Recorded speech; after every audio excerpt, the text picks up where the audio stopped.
Hello नमस्कार दोस्तों, मेरा नाम है देशराज सिंह राजपूत। दोस्तों आप देख रहे हैं आपके अपने YouTube channel DS Rajput education में। तो साथियों आज आप लोग देखने वाले हैं साइंस के बहुत ही महत्वपूर्ण क्वेश्चन आंसर, जो कि 50 क्वेश्चन रहेंगे आपके लिए। साथियों ये क्वेश्चन जो साइंस का पोर्शन है, ये क्वेश्चन आपके सुपर टेट में पूछे जाते हैं। अदर परीक्षाओं में भी ये साइंस से संबंधित क्वेश्चन पूछे जाते हैं। तो अपन लोगों के इस चैनल पर बात होती है शिक्षक बनने की, तो शिक्षक की भांति आप लोगों के लिए क्वेश्चन लेकर आए हैं। आप लोग उसी के हिसाब से इसको ज़रूर देखिएगा और शुरू से अंत तक वीडियो को ज़रूर देखना। अगर वीडियो आप लोगों के लिए अच्छी लगे तो ज़रूर लाइक कर देना। चलते हैं तो बिना समय बर्बाद किए हुए अपने पहले क्वेश्चन की ओर।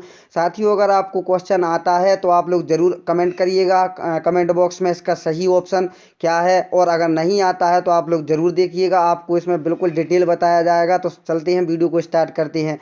यहाँ पर दिया हुआ है कि रोमेटिक हृदय रोग इलाज किसकी मदद से किया जाता है। ठीक है, तो ये क्वेश्चन आपने देख लिया है कि रोमेटिक जो रोग होता है ये इलाज किसकी मदद से किया जाता है। तो साथियों ये रोमेटिक जो हृदय रोग होता है वो एस्पिरिन की सहायता से इसकी इलाज किया जाता है। ठीक है, किसका? रोमेटिक हृदय रोग का इलाज, ठीक है, एस्पिरिन की मदद से किया जाता है। नेक्स्ट क्वेश्चन देखते हैं। सामान्य वयस्क व्यक्ति के हृदय का वजन लगभग कितना होता है? क्या पूछा है? सामान्य वयस्क व्यक्ति के हृदय का वजन लगभग कितना होता है। तो साथियों आप लोगों को बता दें कि जो सामान्य वयस्क व्यक्ति होता है उसके हृदय का जो वजन होता है वो कितना? 300 ग्राम होता है। ठीक है, तो दूसरा वाला ऑप्शन अपना राइट हो जाएगा। चलते हैं नेक्स्ट क्वेश्चन देखते हैं। लगभग ये आप लोगों को पहले से ही पता होना चाहिए कि मानव रुधिर का पीएच मान है। तो मानव जो रुधिर का पीएच मान होता है वो कितना होता है? तो इसका आप लोग ज़रूर कमेंट करिएगा।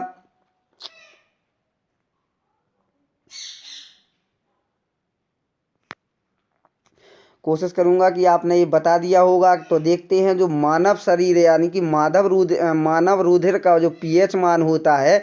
तो इससे पहले कि आपको एक चीज़ और बता दें कि स्वस्थ मनुष्य में जो लगभग खून होता है, रुधिर होता है, वो 5 से लेकर के 6 लीटर के मध्य होता है। ठीक है, लीटर आपको किस में बताया जा रहा है? लीटर में। तो मानव के अंदर जो रुधिर होता है वो 5 से 6 लीटर होता है, और इसका जो पीएच मान होता है वो कितना होता है? अब वो आपका ऑप्शन होगा राइट, तो वो हो जाएगा 7.4 मानव रुधिर का पीएच मान होता है। ठीक है, जैसा कि आपको चौथे विकल्प में दिख रहा होगा। यह कैसा होता है? यह एक तरल संयोजी ऊतक होता है, जो कि कैसा होता है? 2 भागों से मिलकर बना होता है। पहला तो है प्लाज्मा, ठीक है, प्लाज्मा, और दूसरा हो जाएगा रुधिराणु, ठीक है, रुधिराणु। अब जी होता कितना है? तो ये होता है 55%, ठीक है, ये होता है 45%, ठीक है। तो आप लोग समझ गए होंगे। तो आपको सभी बता दिया गया है कि मानव रुधिर जो होता है मनुष्य में वो होता है 5 से 6 लीटर, और उसका जो पीएच मान होता है वो 7.4 होता है। ये 2 चीज़ों से मिलकर बना होता है। पहला तो है प्लाज्मा जो कि 55% होता है, और फिर दूसरा होता है रुधिराणु, ठीक है, जो कि 45% होता है। इसमें प्रमुख जो कार्य होता है वो खाद्य पदार्थों एवं ऑक्सीजन का संवहन करना होता है। ठीक है, तो आप लोग समझ गए होंगे। नेक्स्ट देखते हैं। वयस्कों में खाली पेट रुधिर ग्लूकोज का स्तर जो होता है वो mg में यानी कि 100 mg में मापा जाता है। तो ml में कितना होता है? तो आप लोग इसका भी आंसर दे सकते हैं, क्या हो जाएगा?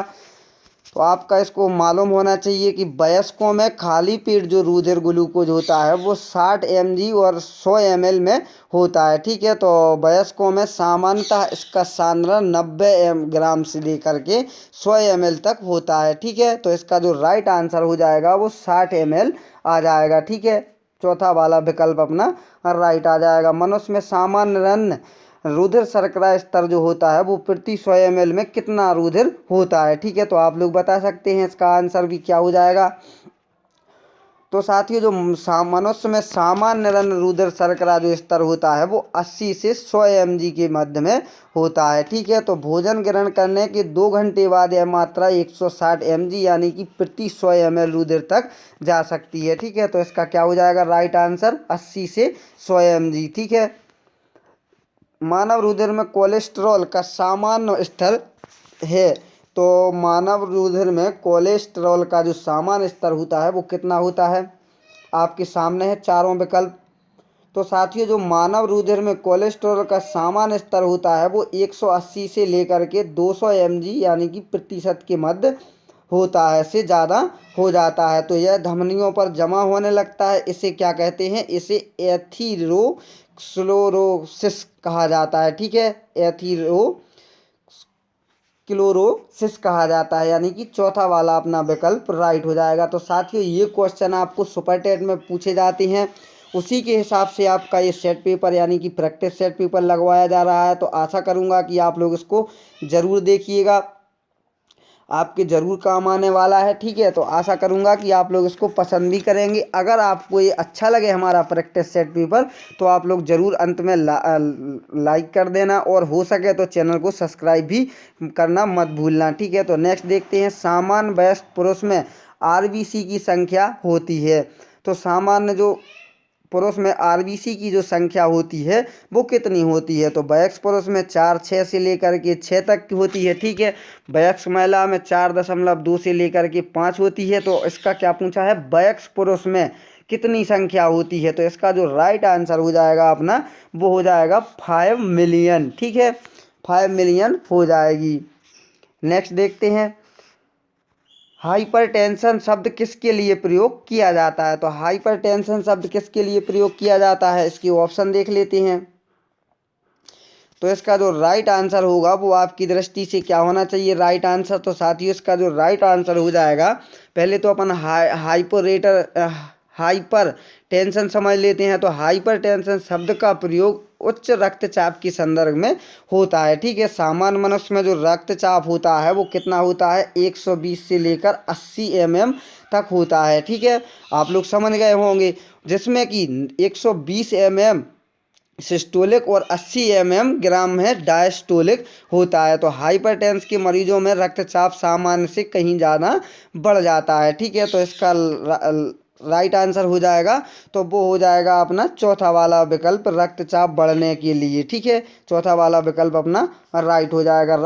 रक्तदाब का नियंत्रण कौन करता है, तो रक्तदाब का नियंत्रण कौन करेगा, इसके बारे में थोड़ा सा समझ लेते हैं आप लोगों के लिए। रक्तदाब का जो नियंत्रण होता है वो यदि शरीर में रक्तदाब कम होता है तो क्या होती है, एड्रिनल जो ग्रंथि है वो उससे लेकर के एड्रिनलिन हार्मोन्स निकलता है जो रक्तदाब को बढ़ाता है। ठीक है, तो एड्रिनल ग्रंथि आपने पहले ही देख लिया है, तो अधिवृक्क करता कहलाता है। ठीक है, नियंत्रण कौन करता है, तो अधिवृक्क यानी कि एड्रिनल ग्रंथि करती है रक्तदाब का नियंत्रण।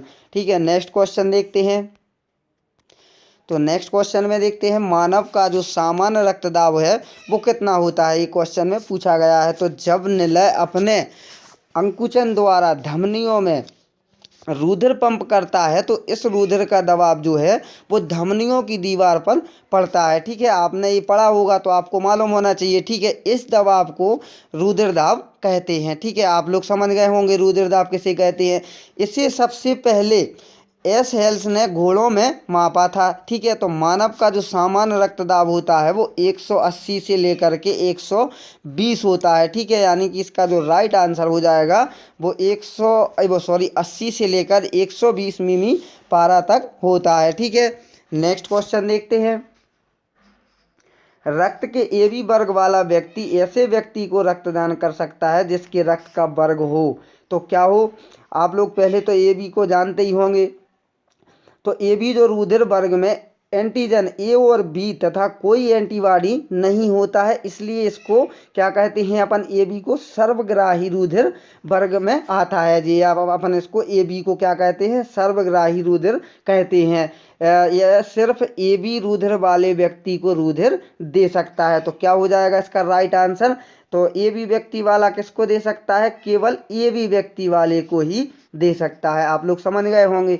नेक्स्ट देखते हैं, रक्त में हीमोग्लोबिन एक समस्त प्रोटीन है जिसमें भरपूर मात्रा में पाया जाता है। तो रक्त में हीमोग्लोबिन एक समस्त प्रोटीन है जिसमें भरपूर मात्रा में क्या पाया जाता है, तो आप लोग भी इसका आंसर बता सकते हैं। तो इसमें क्या पाया जाता है, तो हीमोग्लोबिन रुधिर की लाल कोशिकाओं में पाया जाने वाला क्या है, एक प्रोटीन है जिसमें लोहा पाया जाता है। यह टेट्रामर प्रोटीन होता है जिसमें 4 श्रृंखलाएं A2B2 होती हैं। ए में 141 अमीनो एसिड तथा बी में 146 अमीनो एसिड होती है। ठीक है, तो आप लोग समझ गए होंगे क्या पाया जाता है, लोह तत्व पाया जाता है भरपूर मात्रा में। ठीक है, नेक्स्ट देखते हैं प्राकृतिक कोलाइड कौन सा है। तो प्राकृतिक कोलाइड कौन सा हो जाएगा, आप लोग इसका आंसर भी बता सकते हैं साथ साथ में।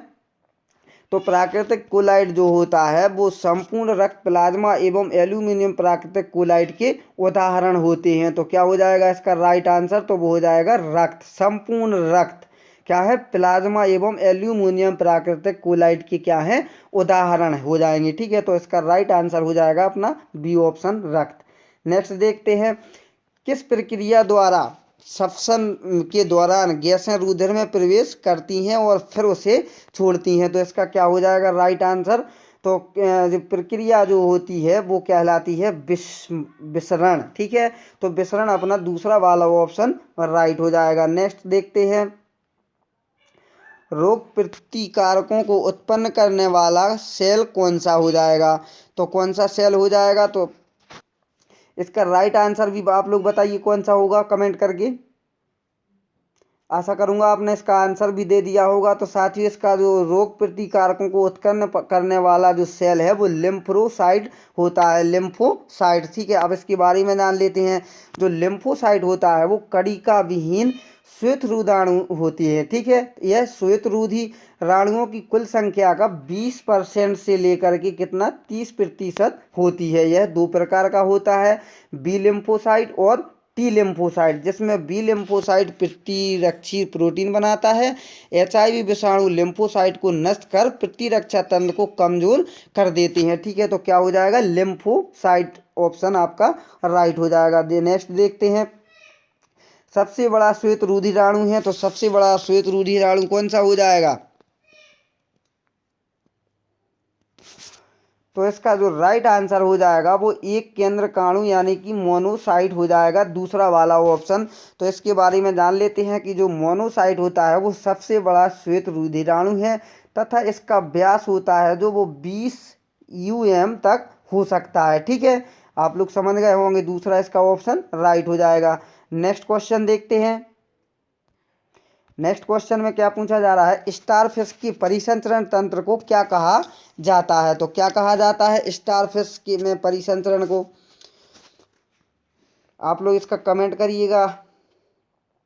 तो साथियों इसका जो राइट आंसर हो जाएगा वो हीमल तंत्र हो जाएगा, तीसरा वाला विकल्प। इसके बारे में थोड़ा सा जान लेते हैं कि जो स्टारफिश में परिसंचरण 3 स्थानों पर संपन्न होता है। तो पहला हो जाएगा पेरीविसेरेलर कोएलस, ठीक है, दूसरा है जलवाही तंत्र, तीसरा है हीमल तंत्र। इस प्रकार इस प्रश्न के 2 उत्तर सही हो सकते हैं। ठीक है, तो आप लोग समझ गए होंगे। तो पहला वाला तीसरा वाला ऑप्शन इसका राइट हो जाएगा। साथियों अगर आपको ये वीडियो अच्छी लगे तो ज़रूर लाइक कर दें और अगर आप ऐसे ही क्वेश्चन और देखना चाहते हैं तो हमारे चैनल को ज़रूर सब्सक्राइब कर लें, अपने दोस्तों के साथ भी इसको शेयर करिएगा और बेल आइकन दबाना मत भूलिएगा, क्योंकि बेल आइकन दबाने से क्या होगा, जब भी हमारे चैनल पर वीडियो अपलोड होगी उसका नोटिफिकेशन आपके लिए सबसे पहले मिल जाएगा। तो आप लोग ज़रूर इसको सब्सक्राइब कर लें, बगल वाले बेल आइकन को प्रेस कर लें। वीडियो अच्छी लगे तो ज़रूर लाइक कर दें। अगर आप लोग किसी अन्य प्रकार की वीडियो देखना चाहते हैं तो हमें ज़रूर कमेंट करके बताइएगा आपको वीडियो कैसी लगी, ज़रूर कमेंट करिएगा। अगर आपको किसी प्रकार की कोई भी क्वेश्चन में कोई भी दिक्कत होती है तो आप लोग हमें कमेंट करिएगा। जब भी नेक्स्ट वीडियो अपलोड होगी उसका आपके लिए समाधान उसमें कर दिया जाएगा और आपका उसमें जो भी आपकी समस्या होगी वो निपटाने की कोशिश की जाएगी। ठीक है, नेक्स्ट देखते हैं। तो इसमें क्या पूछा जा रहा है, महारंध्र जो एक द्वारक है वो कहाँ होता है। तो महारंध्र जो एक द्वारक होता है वो कहाँ पर होता है, कान, फेफड़े, मेखला या फिर कपाल। तो क्या हो जाएगा इसका राइट आंसर, तो इसका जो राइट आंसर हो जाएगा वो कपाल में होता है महारंध्र। ठीक है, इसका कि एक द्वारक होता है, महारंध्र जो एक द्वारक है वो कपाल में होता है अपना। ठीक है, नेक्स्ट देखते हैं, सिग्मा रूपी बृहदांत्र किसका भाग है। तो क्या पूछा है, सिग्मा रूपी बृहदांत्र किसका भाग हो जाएगा, बड़ी आंत का, क्षुद्रांत का, या इलियम, या फिर छोटी आंत, या फिर चौथा है गुदा। तो क्या हो जाएगा इसका राइट आंसर, तो जो सिग्मा रूपी बृहदान्त्र यानी कि बड़ी आंत का भाग होता है जो मलाशय एवं गुदा से संबंध होता है। तो क्या हो जाएगा इसका राइट आंसर बड़ी आंत। ठीक है, आपको ध्यान रखना है सिग्मा रूपी बृहदान्त्र किसका भाग होता है, तो जो बड़ी आंत का एक भाग होता है। नेक्स्ट देखते हैं जानु फलक का दूसरा नाम है। तो जानु फलक का दूसरा नाम क्या हो जाएगा, तो जानु फलक का जो दूसरा नाम होता है वो जानविक यानी कि पटेला है, जो प्रत्येक घुटने पर आगे की ओर स्थित एक छोटी त्रिकोणाकार की हड्डी सी होती है। ठीक है, उसको अपन क्या कहते हैं, जानु फलक कहा जाता है या फिर जानविक या उसी को कहते हैं पटेला। ठीक है, तो दूसरा वाला ऑप्शन इसका राइट हो जाएगा। नेक्स्ट देखते हैं ऑस्टियोसाइट पाए जाते हैं। तो ऑस्टियोसाइट कहाँ पाए जाते हैं, अस्थि में, रुधिर में, उपास्थि में या फिर लसिका में। तो क्या हो जाएगा इसका राइट आंसर, तो वो पाए जाते हैं ऑस्टियोसाइट अस्थि में, कॉन्ड्रोसाइट उपस्थित उपास्थि में तथा थ्राम्बोसाइट रुधिर में पाया जाता है। तो आपको एक क्वेश्चन में कई क्वेश्चन मिल गए होंगे, ऑस्टियोसाइट कहाँ, अस्थि में। ठीक है, और कॉन्ड्रोसाइट उपास्थि में और थ्राम्बोसाइट कहाँ पर, रुधिर में पाया जाता है। तो ऑस्टियोसाइट कहाँ पर, अस्थि में। ठीक है, रुधिर किस में पाया जाता है, कॉन्ड्रोसाइट में, और थ्राम्बोसाइट पाया जाता है वो सॉरी रुधिर में क्या पाया जाता है, रुधिर थ्राम्बोसाइट सॉरी कॉन्ड्रोसाइट उपास्थि में, रुधिर होता है थ्राम्बोसाइट में पाया जाता है। ठीक है, नेक्स्ट क्वेश्चन, इसमें ऑस्टियोसाइट पाए जाते हैं अस्थि में। ठीक है, हमारे शरीर में कुल कितनी मांसपेशियां होती हैं, आपने हड्डियां नहीं देखना है। ठीक है, हड्डियां तो 206 होती हैं, इसमें क्या पूछा जा रहा है, मांसपेशियां पूछा जा रहा है। हमारे शरीर में कुल कितनी मांसपेशियां होती हैं, तो आप लोग इसको जरूर याद रखिएगा। जो हमारे शरीर में मांसपेशियां होती हैं वो लगभग 656 होती हैं। ठीक है, कितनी होती हैं मांसपेशियां मानव शरीर में, तो वो होती हैं कुल 656 होती हैं। ठीक है, नेक्स्ट देखते हैं मनुष्यों में किसका पता लगाने के लिए अस्थि भवन परीक्षण किया जाता है। तो मनुष्यों में किसका पता लगाने के लिए अस्थि भवन परीक्षण किया जाता है, तो क्या हो जाएगा इसका राइट आंसर, तो इसका जो राइट आंसर हो जाएगा वो अंतरिम आयु को पता लगाने के लिए अस्थि भवन परीक्षण किया जाता है। इसके बारे में थोड़ा सा जान लेते हैं। तो कोशिकाओं से नई हड्डी के गठन की प्रक्रिया को अस्थि भवन कहा जाता है। तो अस्थि भवन किसे कहते हैं, कोशिकाओं से नई हड्डी के गठन की प्रक्रिया को अस्थि भवन कहा जाता है। ये लगभग 25 वर्ष की आयु में मनुष्य की सभी हड्डियां बन जाती हैं। इसी आधार पर अस्थि भवन परीक्षण द्वारा मनुष्य की अंतरिम आयु का पता लगाया जा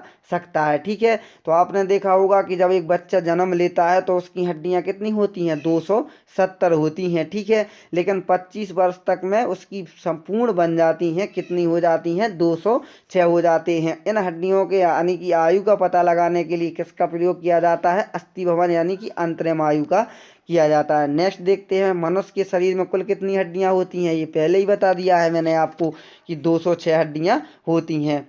नेक्स्ट देखते हैं सामान्य शंभु मसल का वसा एक लिसलिसे पदार्थ का स्राव करता है जिसका हृदय प्रत्यारोपण में प्रयोग किया जा सकता है। इस पदार्थ में मौजूद यह विलक्षण रासायनिक यौगिक क्या है, तो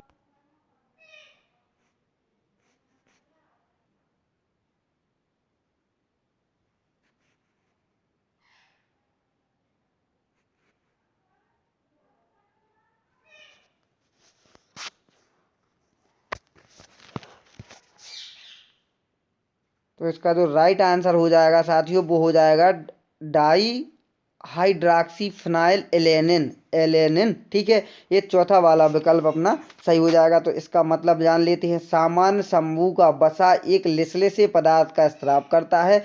इस पदार्थ में मौजूद विलक्षण रासायनिक यौगिक डाई हाइड्रॉक्सी फिनाइल एलेन है। ठीक है, तो ये चौथा वाला विकल्प अपना राइट हो जाएगा। तो साथियों आज आप लोगों ने देखे हैं महत्वपूर्ण 50 क्वेश्चन। आशा करूंगा आपको ये वीडियो पसंद आई होगी। और ये आपने जो क्वेश्चन देखे हैं ये क्वेश्चन सारे के सारे साइंस के क्वेश्चन थे। ठीक है, और ये सुपर टेट का आपका पोर्शन था जो कि आपके सुपर टेट में ये क्वेश्चन पूछे जाते हैं। तो आप लोगों के लिए वीडियो अगर अच्छी लगे तो ज़रूर लाइक कर देना, हो सके तो वीडियो चैनल को भी सब्सक्राइब कर लेना। तो साथियों मिलते हैं बहुत ही जल्द नेक्स्ट प्रैक्टिस सेट पेपर में। जब तक के लिए जय हिंद जय भारत।